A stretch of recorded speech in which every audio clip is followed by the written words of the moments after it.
This is Urdizzle back with another daily video, back-to-back days. This one was a little bit surprising. You'll see once I show you the video. Got a nice scoring layout here with Lakeside, Coyote, and Kaho Park. I'm actually going to show you guys 3 rounds. One was the top round. Prior to that, I'm going to show you 2, but I'm going to do them at double speed, so if you want to zoom through them quickly, you can watch or use the timestamps to pop ahead. Starting off here, this hole is significantly different now. You got the water skip discs. This used to be one of those where you could clear it if you had a tailwind. Otherwise, you were hoping for a throw-in. Now that's pretty much a gimme. Like, you really have to get that one. All right, so this hole here, Lakeside hole 9, you're going to see 3 different routes I take. So this is the traditional route that I would take in a multiplayer. Just throw a little mid-range to the first island, the glide, sticky, rive up to the final island, easy eagle. You'll see I will change that. This hole will cause a little bit of drama coming up in later rounds. I usually just throw a forehand light glide rive. That's a pretty easy eagle as well. And then this one here, if I'm playing it safe, I'm just throwing a musket. But these rounds, I'm going to try throwing an accurate skip grace just because you can get a hole-in-one with that disc. The problem is if you miss it, it's easy to go long and out of bounds. So you really don't want to do that when the rounds count. But if it's a daily tourney and you're really trying to mix things up and go for eagle, you want to give it a whirl. Then a par 4 here. So I won't do too much commentary on these. These holes are pretty straightforward. There's a couple par 3s that have ace opportunities, but a lot of it is just par 4s that you're looking for throw-ins. Like that hole right there, if you can get a good drive, opportunity to throw it in. And then this one, this is a sneaky little hole because it seems like an easy par 5, but if you really get a good drive, it's easy to skip it long into that sand trap and cost you a stroke. It's probably not going to give you anything more than a par, but takes eagle out of the question unless you get something crazy. And then same thing here. Again, pretty standard stuff, forehand on that. I'm really not ace running anything. I'm just kind of running through to see what a good round would look like. And then we end with final hole. So this is, again, you're trying to get it in that 250 to 260 range. So I learned a lot on that shot. That was an Explorer, and I figured out the Explorer is not quite enough disc to get to the basket. That will come into play a little later. So there you go, 13 under, nothing spectacular. I believe that's the elite level score.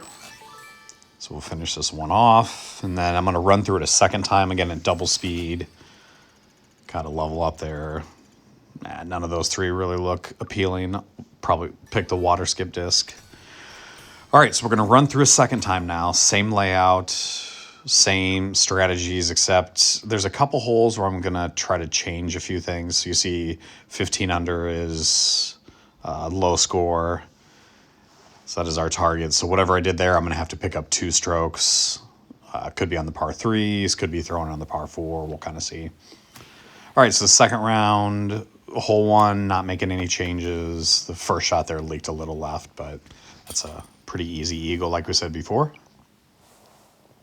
All right, hole 2, we're going to try something a little different here. I messed around with this, trying to make it to this island. So a shot of 13 under, the goal is now to get 15 under, and I thought if I get to there, that was a reasonable run. It gives me a chance to try to get the albatross. Again, not a high percentage play, but I was experimenting a little, trying that out. And then here, I really didn't do a whole lot. Just threw a little more aggressive shot to get up there, but that was, again, not really good aim. I was just trying to test it out to see if I could get anywhere close.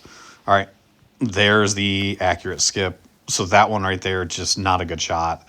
I'm trying to ace that. Accurate skip grace, just did not do much with it. Luckily, it did not skip long. All right, this one I did practice a little bit. So these 3 rounds took place over, I think, about an hour. I think I played the first round, played a second round, and then went and grabbed a bite to eat, came back, played this round. I like to do that a lot. I don't like to play all the way through. I'll play it a couple times, take a break, go watch TV, grab a bite to eat, come back, try it once or twice. That's kind of what I did on this one. So no big changes there. I did try this skipper on Lakeside. I tried the ace run on Coyote. Nothing special there. That was not a good shot. So I clipped that first tree, trying to get a little cute. And right here, I'm still running this like that. I know it didn't seem like it, but I'm just trying to throw that skipper out there and hope it kind of skips up there and does something crazy off the sand trap. Obviously, that was nothing. All right, so want to pay close attention here because this is going to be part of the story. If you look closely at the aim point, the 3 arrows, the bottom arrow is pointed near the top of that right tree of the 2 right there. That I figured out was a decent aim point, so you'll see how close it is. It's just a little low. So keep that in mind. That's the aim point. Bottom arrow, top of the second tree on the right. And that should give you a decent ace run. And then this one right here, just throwing it out there again. I hope to get in the 250, 260 range to give me a reasonable opportunity. Now, again, I did learn from the first round and that round, that was the Explorer again. So there's 2 times in a row I realized Explorer is not going to be enough disc to get there. We'll see that in the future. So another 13 under, but I'm slowly creeping towards what I want to do for a better scoring round. And here we go. So this is the 3rd round, and you're going to start to see some of the fruits of my labor, some of the stuff that I figured out in earlier rounds come into play. So hole 1, again, nothing fancy here. I don't have any, I'll call them bigger water skip discs. I don't have the glide water skip arrive. I don't have anything that's going to skip any further than that that's going to give me an ace run. So don't even mess with that. All right, here's where you're going to see a change as well. I am throwing the Accurate Sticky Sapphire to get me to this little island. This is not a high percentage play. I'm just hoping it pops up here. And the reason for this, again, I've shot 2 13 unders. I need to get 15. I need to pick up 2 strokes somewhere. And so I'm trying to get to this island and give myself a run. And right about here, I thought there was a chance, but fortunately just didn't quite have the distance dialed in. But that's the idea, playing to that island. You don't really want to do that in a pro tour or a multiplayer, but in this scenario, you're going to try it. All right, here I just experimented, did not really do anything fancy, didn't have an aim point. I just kind of threw my glide skip arrive out there on a forehand, and that happens. So sometimes you make your own luck. That one, maybe that's just years of experience knowing kind of where to aim, but that is, anybody who says that's all skill is full of crap. I mean, yes, I wanted to do that, but that's a lot of luck involved there. All right, so once I got that one, I tried to play this one safe, and I kind of misread this one. I got a little lucky that didn't skip a little further to the left. So that was my musket. I think in a couple rounds that I did not add to this video, I threw my Accurate Wind Grace to give me a little bit of turnover, and that one I kind of misread, but got lucky. All right, this one, if I can get this one, there's my 2 strokes, and I've got my 15 under. And midair, right about here, I thought I had a really, really, really good chance of getting it, but you can see it's just slowly creeping to the left, and it just misses. That was, I don't want to say that's the one I had to get, but that's really the one that I thought would give me the best chance of getting the 15 under. Again, I already got the par 4 hole-in-one, so I've got to pick up a stroke somewhere, which means every one of these ones from here on out, second place is the same as last place. Don't Ricky Bobby style. If you're not first, you're last. So every one of these, I'm trying to get in a position where I could run it. So here, reasonable distance, under 300, I'm going to go fairway and just give it a run and hope it gets somewhere close to it. And again, I missed to the left, but I really wasn't that far off. Really, really, really need to get these. So just give myself, that's the best you can do, is just give yourself opportunities.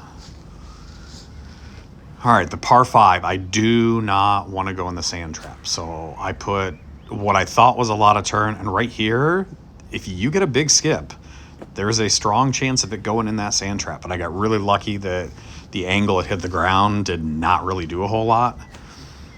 But again, on this second shot, that is the glide skip arrive. I'm trying to make that. Unfortunately, that did not look like it. It was way to the right. But that was not a layup. I was not aiming to the right. I was actually trying to skip that up there. Like it was just a little too far out of range to get a good skip off the edge of the sand trap. All right, so this is what we talked about earlier.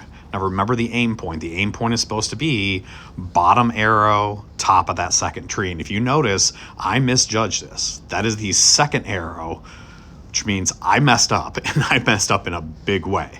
So by aiming lower, that means it's not going to cut back as hard to the right, and it's probably going to go a little straighter for a little longer.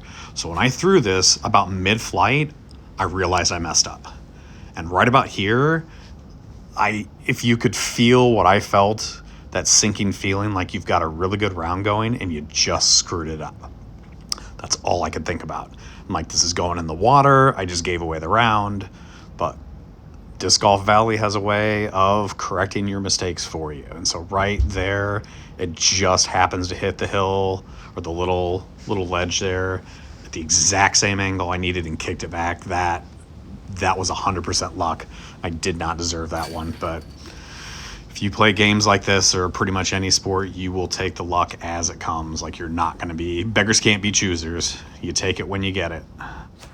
Which leaves us with the par 4, so we really have no choice. Now, here's the annoying part right here. If you look at the angle it came out, I did not want that disc to flip over to the right. The problem, I think it's Oak Hill number 3 has the same kind of ground play where when it flips too much, there is a strong possibility of it hitting the ground there and not getting any skip. I got very fortunate. Now remember, I learned from the other 2 rounds. I learned the Explorer is not going to be enough. You got to throw the musket. And so using all my years of experience, I figured it out, threw the musket, and slammed it in there. That is bonus eagle. I mean, it's reasonable, but that is a bonus eagle if there ever is one. There's just a lot of things that can go wrong in this hole, and just slammed it in there. So the 2 bonus strokes I got the par 4 hole-in-one and the throw-in on the last hole. And if you watch my daily video from yesterday, it was kind of the same setup. I got an ace on hole 9. I love clutching it up because you can't grind it.